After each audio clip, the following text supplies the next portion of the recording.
এগুলো হচ্ছে মুরগির মাংস ভুনা করতেছি।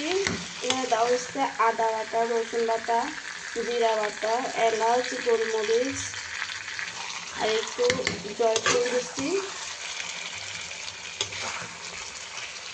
তেজপাতা, লবঙ্গ সব কিছু দিয়ে একটু মেখে রাখছিলাম। রাখার পর পেঁয়াজটাকে একটু তেলের মধ্যে ভেজে তারপরে চিকেনটা দিয়ে দিচ্ছি। আর এটা করতেছি রাতের জন্য, যে কাঁচামরিচে দিচ্ছি রাতে পরোটার সাথে খাওয়ার জন্য। মুরগির পিসগুলো একেবারে ছোট ছোট করছি যাতে মশলাটা ভালো করে ঢুকে, যেহেতু এটা ঝোল রাখবো না আর হচ্ছে পরোটা দিয়ে খাওয়ার জন্য।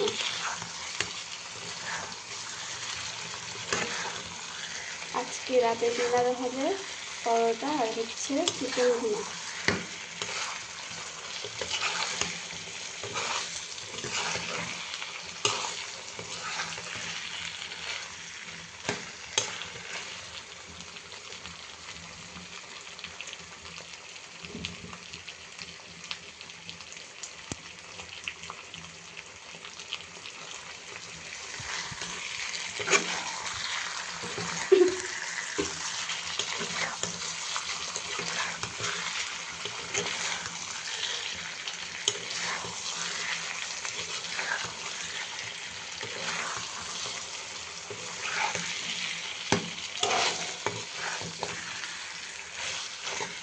মশলাগুলো একবারে আজকে ব্লেন্ডার করে নেই, পাটায় বেটে তারপরে দিয়েছি, যেহেতু অল্প একটু মশলা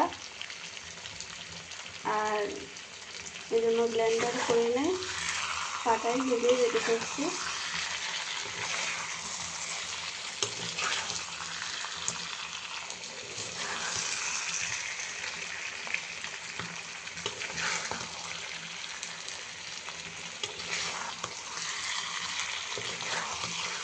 একেবারে শুকনো শুকনো করে এই ভুনাটা করতেছি। এটা জমে যাবে পরোটা কিংবা রুটির সাথে, এই জন্য আজকে ভাত রান্না করবো না। রাতে ডিনারে থাকবে চিকেন ভুনা, সালাদ আর হচ্ছে পরোটা। Tata, good night.